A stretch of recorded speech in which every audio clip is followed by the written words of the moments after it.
Another quick, easy, and very delicious, shelf-stable, complete emergency meal to add to our prepper pantry.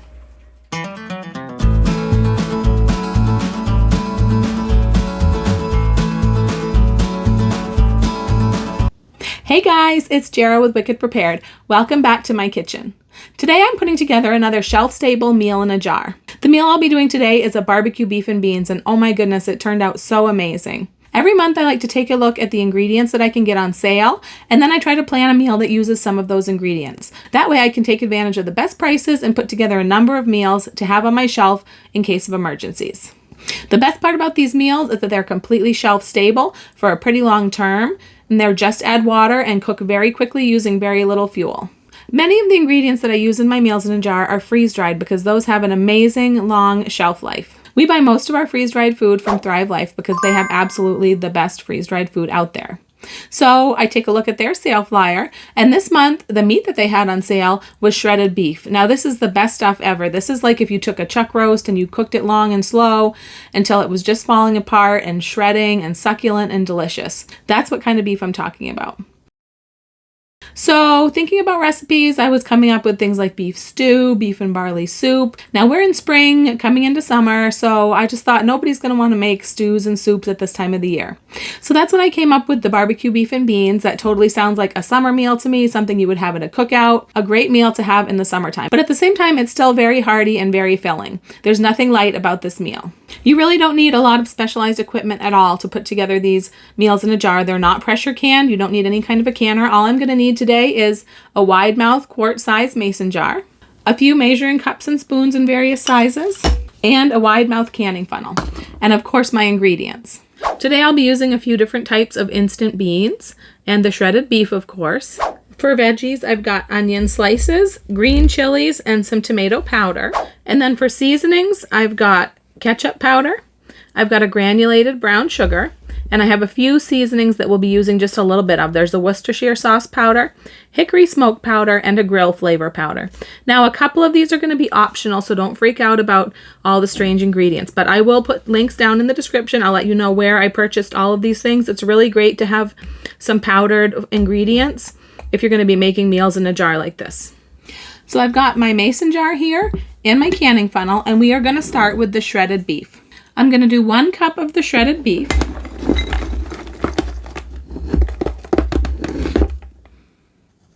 You can see the nice chunks of roast beef here. Putting that down in the bottom of the jar. And next I'm going to put some of the sauce ingredients. We're going to start with the ketchup powder. Now the ketchup powder I get from a store called Firehouse Flavors, and I will put their link down in the description box. I absolutely love the store. I'm like a kid in a candy store when I shop there. They have all sorts of flavoring powders and powdered ingredients and all kinds of things that I use in my meals in a jar. They have really great customer service. They have free gifts with your order. They have $5 shipping. If you order $35 or more, it's a flat rate $5 shipping. They have certain coupons every day of the week. Has a different coupon. You can look up a different discount. So I'll put their link down in the description to check out. So we're going to be using 3/4 of a cup of the ketchup powder. So I've got a 1/2 cup and then another 1/4 cup. Now I'm going to give this a little bit of a shake. That's going to start to shake the powdered ingredients down in amongst the meat so it takes up less space. Next, I'm going to be using 1 teaspoon of the Worcestershire sauce powder. And then we have 2 tablespoons of the brown sugar. Now you want to make sure that you're using a granulated brown sugar rather than regular brown sugar. This says pourable brown sugar, and that's basically means that it doesn't have all the moisture that the regular brown sugar has, because you don't want all that moisture inside your jar meal because you want these to be able to remain shelf stable. Here's 2 tablespoons of brown sugar. Next, I'm going to use the hickory smoke powder and the grill flavor powder. Now I'm going to call these 2 ingredients optional because I don't want somebody to think that they have to run out and buy all these fancy ingredients. They do add a really nice little nuance of flavor to the sauce, but if you don't have these, don't feel like you have to run out and get them.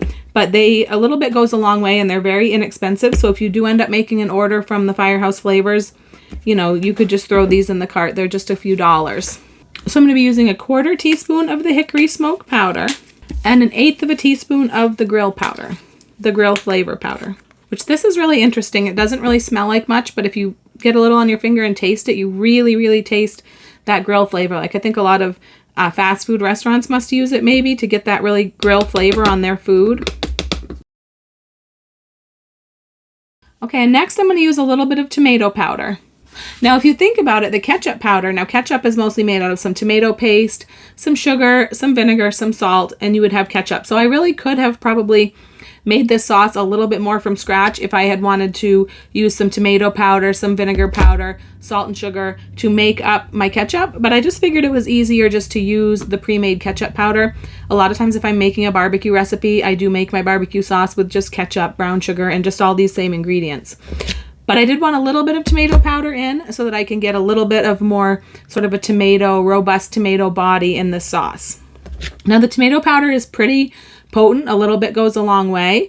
And it's really a great, very versatile item to have in your kitchen because you can use the tomato powder. It's just purely ground up tomatoes. That's all it is. And tomato powder can be used to mix up tomato sauce, tomato paste, or tomato juice, depending on how much water you add to it. And so it's really a great item to have in your kitchen. But I'm going to be putting a tablespoon of the tomato powder into our meal in a jar. So next I'm going to be adding the beans. Now the beans that I'm using are instant beans. Now what instant beans are is they're beans that have been cooked and then dehydrated or freeze dried so that they will cook up really quickly. All they have to do is really be rehydrated. If you think about taking dry beans and cooking them, usually you would have to soak them overnight and then cook them for several hours, or you would have to use your pressure cooker. We're going to use these instant beans because that way this whole dish will come together and cook in 10 or 15 minutes. And that can be really important in an emergency because fuel is going to be at a premium. You know, you might not have a lot of fuel, you don't want to run out, you don't want to be cooking things for hours. Or maybe your area is having rolling blackouts and you know you're going to have your power on for an hour or two and that's it, and you need to get all your cooking done in that time period. So we like these meals in a jar to be really quick cooking. Now I'm using 3 different beans because that's what I happen to have and I like the mixture of beans. What I'm going to end up with is 1.5 cups of total beans. Now when I made this recipe the first time when I was testing it out, I only used 2 different beans and I used 3/4 cup of each one, so I had 1.5 cups total of beans. If you just wanted to use one kind of beans because that's all you had, or you didn't want to have to invest in several different types of instant beans all at once, that's absolutely fine. You can use whatever beans you want, just make sure that you have about 1.5 cups total beans. And I'm going to be using 2/3 cup of each of my 3 beans. That will give me 1.5 cups total. So I'm going to do 2/3 cup of the red beans.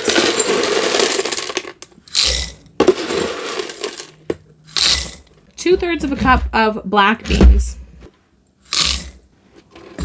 Now I'm going to go ahead and give this a little shake and a tap just to settle everything down to make sure we have room for the rest of our ingredients.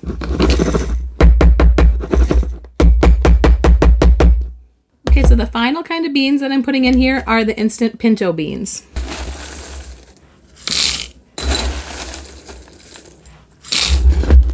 I've got this pretty full now to where I don't even really need my funnel anymore because I just have a couple of ingredients left, just a little bit, and we're going to be all set. So I'm going to use 1/4 cup of the green chilies. Now these are mild green chilies. These don't add a lot of spice. These are just like the green chilies, the mild green chilies that you would find in the little cans at the grocery store. And then my final ingredient is going to be the onion slices. I'm going to be trying to fit 1/2 cup of onion slices right here in the top of this jar. And you can press down a little bit on these ingredients if you need a little more space.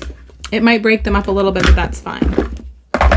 So these are the onion slices. You can see that they are nice slices of onion because Thrive Life does have chopped onions and sliced onions. So they're both a little bit different. These are on sale this month, and I just wanted a little bit bigger pieces of onion in this mixture, but you could use either one. That's about as full as we are going to get that. Now this would be good also with ground beef instead of the shredded beef. And I'm sure you could use chicken as well. Now, if I was going to be storing this for the long term, I would put an oxygen absorber in here. Just a 200cc oxygen absorber would be plenty, but I'm not going to be storing this one. I'm going to be mixing this right up so that I can show you all how it comes together. But if you wanted this to be shelf stable for, I would say probably 5 to 8 years is usually what people would consider these to be shelf stable for, if they're sealed with an oxygen absorber and they stay sealed. So the stove that I'm going to be using to cook this on today is our little Coleman butane burner. Now this is just one of the options that we keep around to have to use for cooking in a grid down emergency. I really like this because this is a very simple stove. It was very inexpensive. I will have links to this down in the description box. But this was a very inexpensive stove. It's very powerful. It's plenty powerful. You'll see I even have a hard time turning it down low enough to keep a low simmer. It uses butane fuel, and that comes in these canisters, and they're pretty inexpensive, although butane is one of the most expensive emergency fuels to cook with, but it's really not that bad. It stores pretty well. Now all you do, if you watch right here, if I put this knob down, see, it clicked that canister right into place. And that's all I have to do, and it's ready to go. So what I've got here is I've got my big skillet. This is probably a 12-inch skillet. And I've got my jar meal. We're going to open this up and just empty this right into the skillet.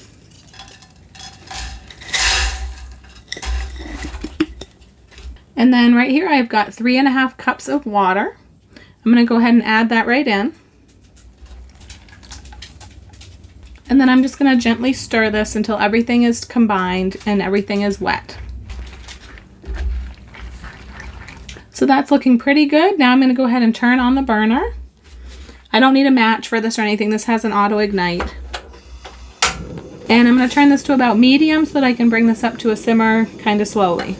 Now as this begins to cook and the beef and the beans and the vegetables start to absorb the water and refresh, this liquid will become absorbed, and it will also thicken with the sauce ingredients that we put in, and it'll turn into a nice thick sauce.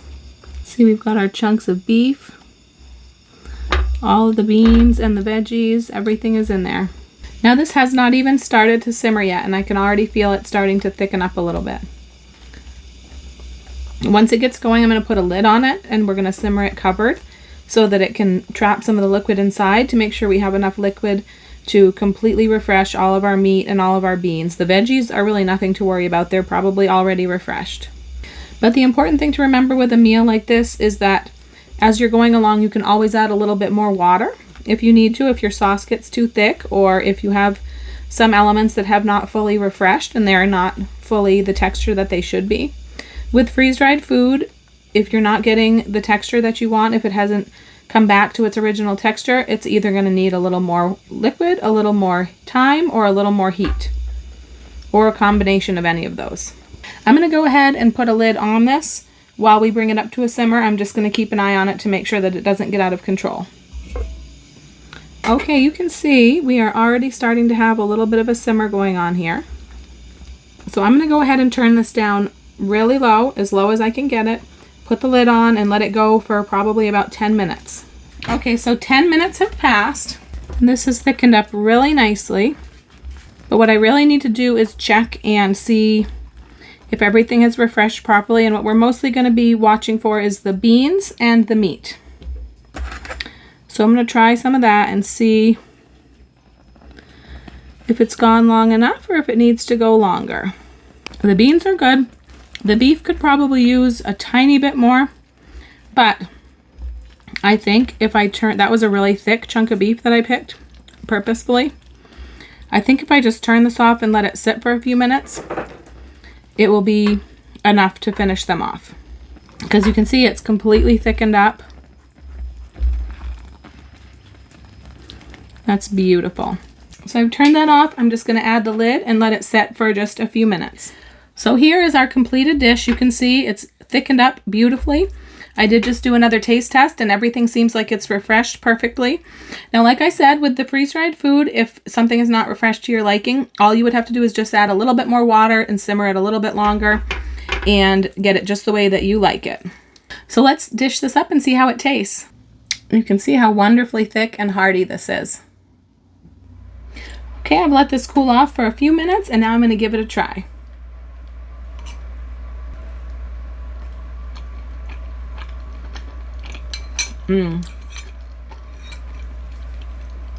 That is really good. Now, like I said, we did have this the other night when I was developing the recipe, and it was a hit with everyone. My daughter especially liked it, and she actually prefers to eat vegetarian, but she did eat this. But it got me thinking, you could totally make this into a vegetarian meal. if you just substituted in some TVP for the beef, or just left the beef out entirely and just added more beans. This would be a really great vegetarian meal or side dish. Now, we thought this was absolutely delicious as is, but tasting it, I got to thinking that it would go really well with some cornbread. So let me show you what I did. So what I've got here is I've got my 9-inch 2-quart round casserole dish, Pyrex casserole dish, and I do have it already sprayed with some nonstick spray. And I mixed up a little package of Jiffy cornbread mix. Now, of course, the Jiffy mix does take a couple of additional ingredients. It does take milk and eggs. I'm using this because I had it to use up, but if you wanted to stick with the shelf-stable idea for emergencies, you could use powdered eggs and instant milk, or you could do a just add water cornbread mix. I have a just add water cornbread mix that I do. I'll make sure to put a link to that up in the cards and down in the description box if you want to check that out, because that's got everything already inside of it. Just like the meal in a jar, all you need to do is add water. But I mixed up the Jiffy mix, and that's actually why we have Jiffy mix to use up, because we used to use this, and the kids now only want the just add water mix that I make because it's so much better. But this works just fine on this. So what I'm going to do here, I've got my beef and bean mixture, and this is really hot still. Now, you want this to be piping hot when you're doing this to make sure that your crust is going to cook all the way through. I'm just going to put this into the casserole. And make sure to spread this all around evenly. And now I'm just going to pour and spread this cornbread mix right over the top.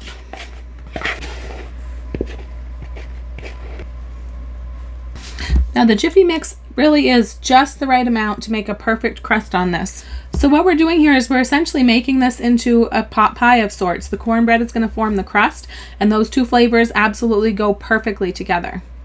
Now, we want to make sure that the filling is piping hot like I showed you. Anytime you're putting any kind of a bread mixture over and cooking it like this, if you don't, then you might not get the bread cooked all the way through in all the spots. But we've got a piping hot filling, and now we've got the cornbread mixture on top. I'm going to go ahead and put this in the oven at 350. Now, I've set my timer for 25 minutes, and then I'm going to check it. We want to make sure that the cornbread gets really nice and brown on the top, just to make sure that it's cooked all the way through in the middle and it doesn't have any little raw spots or anything. Like I said, this is a very versatile recipe. You can go ahead and swap out any ingredients that you want. Like I said, you could switch the shredded beef for ground beef or maybe chicken. You could make it completely vegetarian. You could swap out any of the veggies. I know that this month, besides the sliced onions, the red peppers are also on sale. And so I told Mr. Wicked Prepared after he tried it, I said, oh, the red peppers are on sale. I should have used red peppers. Maybe I'll switch out the green chilies for the red peppers. But he said, no, he said, don't change anything. I love it just the way it is. So I kept it the way it was, but you could switch anything out that you wanted for your taste or for what you happen to have on hand. And the sauce, you can always customize that the way that you want also. I added the brown sugar because I like my barbecue sauce a little bit sweet. If you don't prefer it so sweet, you could add less sugar. You could add, any kind of seasonings that you like in your barbecue or in your dishes like this. Just make sure that you're keeping everything dry, powdered, shelf stable if you're gonna use it in a meal in a jar. All right, guys, here it is. Now you can see that I did let it get pretty nice and brown on the top, and that's because I wanted to make sure that the cornbread was cooked all the way through, so we didn't have any soggy parts where it was still raw. I cooked this for about 35 minutes. I did start checking it at 25, and just let it go until I could tell that it was done. So we will give that just a few moments to cool, and then we will dig in and see how it looks. All right, let's dig in and dish this out. All right, there it is. This is such a wonderful combination with the barbecue beef and beans and the cornbread on top. We really, really enjoyed this dish. So this is a really versatile dish because you can see you can serve it just by itself, or you could do it with the cornbread on top. I was calling this a cowboy pot pie. It truly never ceases to amaze me that these jars full of simple, dry ingredients can transform into such varied and wonderful meals. All right, guys, that was our latest meal in a jar. These meals in a jar are great to have on your pantry shelf. If you find yourself in an emergency, it's really great to be able to just go grab one thing and know that you have a complete nutritious meal that you put together from scratch. All you need is water. You can even use your mason jar to measure that water. Those quart-sized mason jars hold 4 cups, and they usually have graduated markings on the side of them. So you don't have to scramble around looking for ingredients. You don't have to spend a long time cooking. You just grab a jar, add water, you have a meal in 10 or 15 minutes. They're not only great for emergencies, but they're also great just to pick off the shelf if you have a really busy night and you just need something really quick for dinner. And that also helps to keep your stock rotated and make sure that nothing is just sitting there getting old. Don't forget, we do have a whole meal in a jar playlist. I'll make a link right up here and down in the description box as well, in case you're interested in checking that out. We do plan to keep adding to that regularly. If you enjoyed this video, don't forget to give it a thumbs up. We really appreciate it when you do that. If you made it all the way to the end, leave me a sunshine emoji down in the comments. I'm Jera with Wicked Prepared. Survive today, thrive tomorrow. We'll see you next time.